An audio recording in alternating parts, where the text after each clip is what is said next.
Ngara nungdaran phongkiba kangla paudagi maru oiba pau khara khangasaraga miyamda kudo tamjige Manipur gi khulai paibasing amata oina punsinduna lal asi thengnana Wakhallon sing puthokpiyu. Post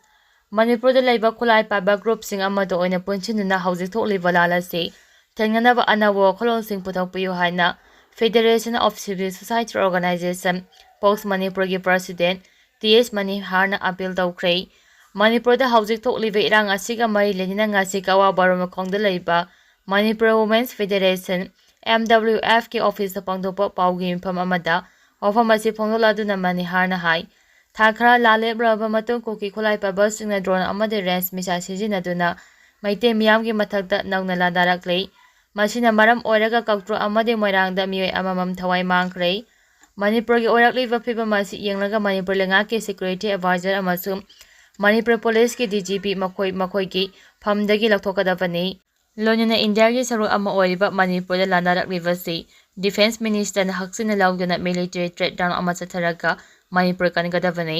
अमरमदा Kuki-Zo MLA तरा खाइदोखरागा लेहौरिबा MLA यंखैना Manipur कनबगीदमा resign तौबा यावना चपचाबा फिरेब अमा लौरगा centre दा अकमा pressure पिगदबनी Manipur कनिंगबा CSO सिंग अमा तोइना पुलगा थबक तौनबा अपुंबगी मिफम अमा फोक्सना मपुंग ओइबा थौदांग लौरगा अथुबदा पांथोकनबा होनारगनी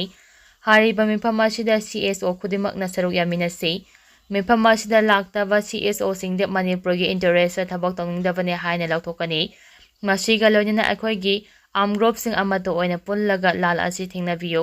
cookie सिंगना लांड कापट्रिंगाइदा मखोइबो खुदुम चानबा अनबो खलोल सिंग पुथोकपियो हाइना मनिहारना मखाताना appeal तौखी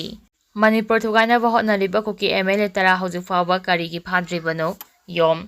Manipur दा हौजिक पालिबा BJP लेंगा असिगी मरमदा कनागुम्बा ऑर्गेनाइजेशन लनाई मियोन अमदि मीडिया पर्सनल सिंगना वांगांबदति एफएमआर पादना फाबा पुनबगी थबक चथरी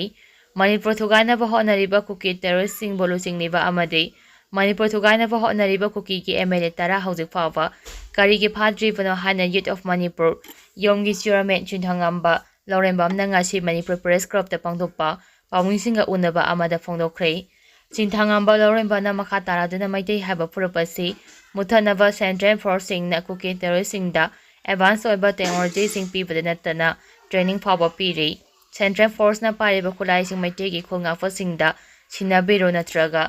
सेंट्रल फोर्सिंग माना लैरिबा मफमसिंगदगी मपान थोकपिरगनो हौजिक मणिपुरदा नोमगी मिसी मिना थोकपा लेप्ट्री हौजिक लेंगा पारिबा रूलिंग अमदि ऑपोजिशन पार्टी अनिमो पुनसिंदुना हौजिक ओइरिबा मणिपुर की फिबम असिगी मतंगदा अथुबदे स्टेटमेंट अमा थोकदबनी करिगंबा स्टेटमेंट अमा थोकद्रबदि यूथ ऑफ मणिपुरना मणिपुर मियाम खुसमनरगा अकनबा खोंजंग अमा चंगसिलगनी हाइकी कोकोमी प्राइवेट इमरजेंसी खोराबंग कैथेल यावना कैथेल पुनम खुंताक लांसिख्रे मणिपुर हौजिक थोकलिबा चही अमा मखाई फरकलबा इरांग असिदा काकट्रुकता ड्रोन बॉम्बिंग तौरखरबा मतुंग ngarang मोइरांग एसी की मनंग चनबा मिसाइल प्रोजेक्टाइल हुमफु कबलकपा मदे मोइरांगदा मिसाइल प्रोजेक्टाइल अमा कबलकपदा अरांग फंफंबा अहल अमा पांदुना लैखिद्रबा मतुंगदा कुकी नार्को टेररिस्टिंगना लेप्तना लादारकपना मरम ओइरगा मणिपुरदा खुनारिबा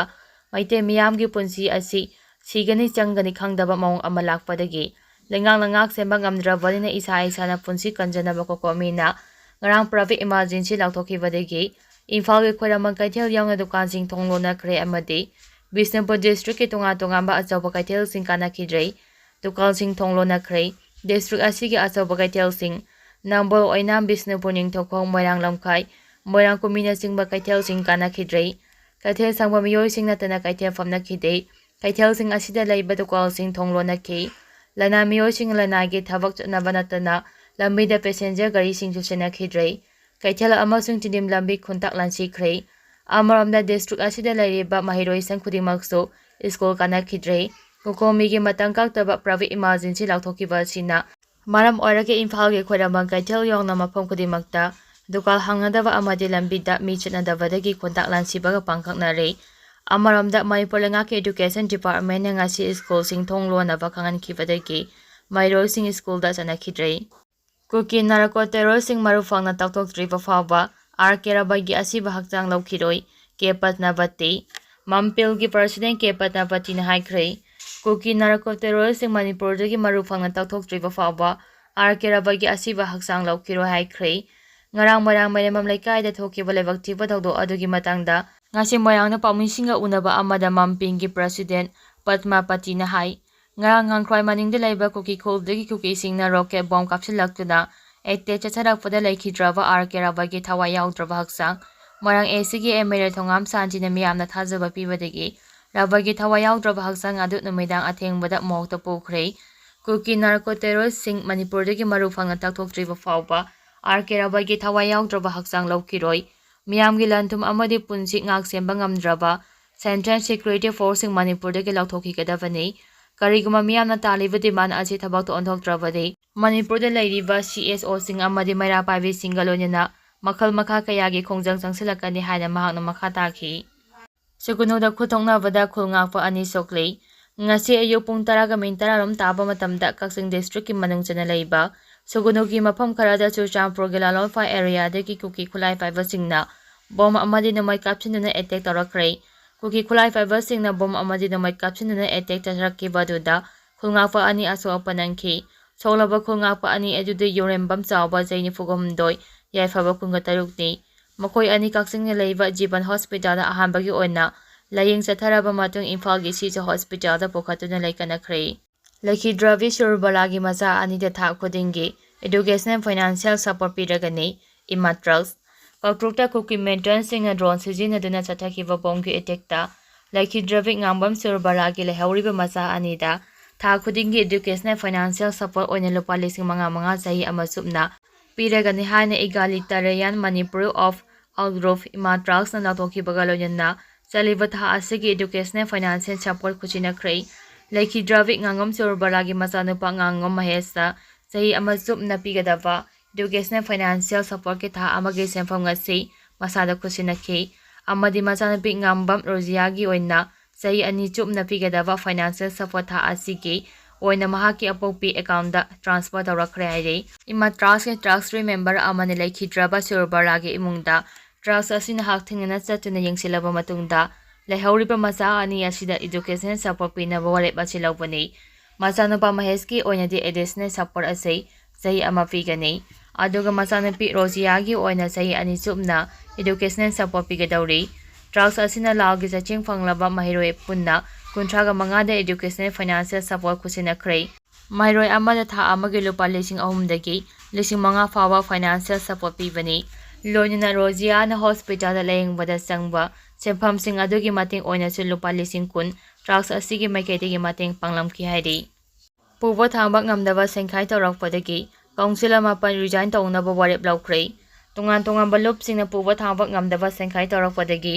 Wangjing Lamjing Municipal Council ki councilor maparmak pham thadokchare haibagi warep laukrei ngasi pham thadoknaba warep laukraba Wangjing Lamjing Municipal Council ki councilor sing adudi Ward number 1 ki councilor Laisram Sanjit Ward number 2 ki Sagwalsem Santi Ward number 3 ki Yumnam Ipopisak Ward number 4 ki Thoksam Amitav Ward number 5 ki Narembam Binoy Ward number 6 ki Hagurjam Gauronggo Ward number 7 ki Pichi Mayum Roni Ward number 8 ki M Nenesori amasung Ward number 9 ki Takherambam Noreni pham thadokraba councilor mapana sina punna khoyek pidun thadorapa zero amada haribati Wangjing Lamjing Municipal Council ki ngasi phangkiba emergency executive meeting amada punna khana nainaraba matungda pham thadon abagi warep achilawbani hauji awana tariba kham thengna wanaraba matamasida councilor singda puba thangba ngamloidaba sengkhai torokpana maram oiraga municipality asidagi amata oina pham thadokchare haibagi warep achilawbani lamdam asiki awa anagi matamda angama mating pangba yabasu pangjakhrei